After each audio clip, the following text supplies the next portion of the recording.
Do you want to take your English from intermediate to advanced? Well, in today's video, we're diving into 5 complex grammar structures that will help you sound more fluent and sophisticated in no time. Hello, you wonderful people. I'm Roy Woodhouse. I am a British English teacher with nearly 15 years experience, and I've taught in some of the most prestigious schools in places like London, Cambridge, and today I'm here to guide you through the grammar structures that will elevate your English from B2 to C1. Now, the 5 structures that we're going to be talking about in this lesson are structures that B2 students often either avoid, don't know, or just simply don't want to use. And it is a difference between speaking at B2 level and C1. So if you're ready to sound more advanced, let's get started. First up, we have inversion. Now, this is a powerful way to sound more advanced by changing the usual word order. So effectively, we are changing the word order to sound a bit more sophisticated. Now, normally I would say, I had never seen such a beautiful sunset. I had never seen such a beautiful sunset. But to emphasize it, you could use inversion. So you could say, never had I seen. So instead of I had never, we say never had I.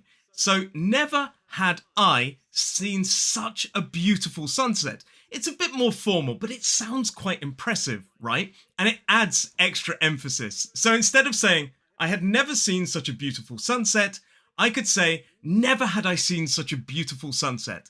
As I said, it's a bit more formal, possibly more common in writing, but it does really emphasize and it can sound more sophisticated. Now, this structure, this inversion, is often used after negative adverbs like never, rarely, seldom. So, seldom had I seen such a beautiful sunset, or rarely have I seen such a wonderful film. Try using it next time you really want to emphasize something. We all know the basic conditionals, right? But if you want to sound more advanced, try using mixed conditionals. Mixed conditionals allow you to talk about a past action that affects the present. So something that happened in the past has an effect on the present or a present action. It's basically a combination of the third and second conditional. So you could say, if I had studied harder, I would be a doctor now. So in this sentence, you're talking about something in the past, studying harder. If you had studied harder, and that is affecting the present result, you would be a doctor now. So in the past, if I had studied harder, I would be a doctor now. But basically what this is saying is that I didn't study that hard, which is why I'm not a doctor. Another way we could use this is, if I hadn't broken my leg, I could drive to work. If I hadn't broken my leg, I could drive to work. So in other words, if I hadn't broken my leg maybe a week ago, I could drive to work today. It's the perfect way to show how past choices or past events impact the present. Start using mixed conditionals to make your grammar more dynamic. And if you'd like an entire lesson on mixed conditionals, let me know in the comments below. Cleft sentences are a great way to make your sentences more formal and add emphasis to a specific part. So normally you would say something like, I love chocolate. I do love chocolate. I love chocolate.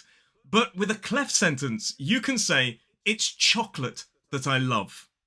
This structure is often used in formal speech or in writing, and it gives your sentence a more sophisticated edge. So instead of saying, I love chocolate, you could say, it's chocolate that I love. Now, as I said, it's very formal and it is more common in writing. And you could also switch it up and say, what I love is chocolate.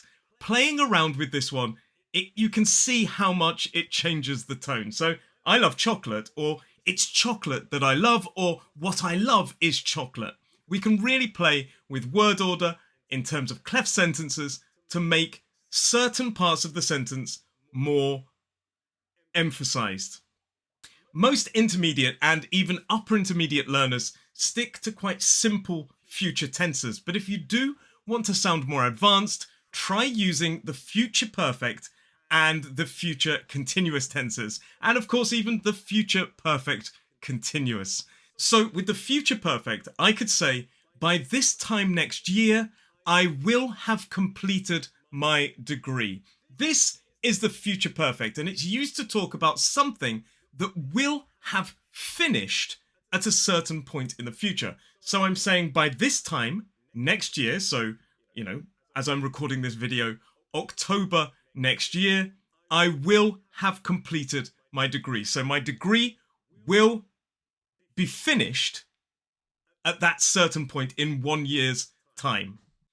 An example of the future continuous would be, at 3 p.m. tomorrow, I will be meeting my boss. This is the future continuous, and it's used to talk about something that will be happening or occurring at a specific time in the future. So at 3 p.m. tomorrow, I will be meeting my boss. I will be in a meeting with my boss. So these tenses can add a rich variety to talking about future plans and make them sound much more precise and professional. And finally, one part of grammar that I find is often missing are modal verbs used to speculate or deduce about the past or the present. So we can use modal verbs like must, might, could, and can't to make speculations. And it's a really easy way to sound more advanced. So if I want to speculate about the past, I could use a modal verb plus have plus the past participle, like in this structure here. She must have forgotten about the meeting. She must have forgotten about the meeting. This shows you're making a deduction about what probably happened with some degree of certainty in the past. So you're basically saying, I'm 99% sure she forgot about the meeting. She must have forgotten about the meeting. It can't be right, or it can't be true. In this sentence, you're expressing certainty about something being impossible. That can't be true. In other words, I am 100% certain that that is wrong. That can't be true. Using modal verbs for speculation and deduction adds a layer of nuance to your sentences. It's all about sounding sure or unsure in a more advanced way. So there you have it. Those 5 grammar structures will definitely help you sound more advanced. And if you want more in-depth lessons on any of the 5 parts that I've discussed, please do let me know in the comments below. But which one are you going to try first? Let me know. And don't forget to subscribe for more tips to take your English to the next level.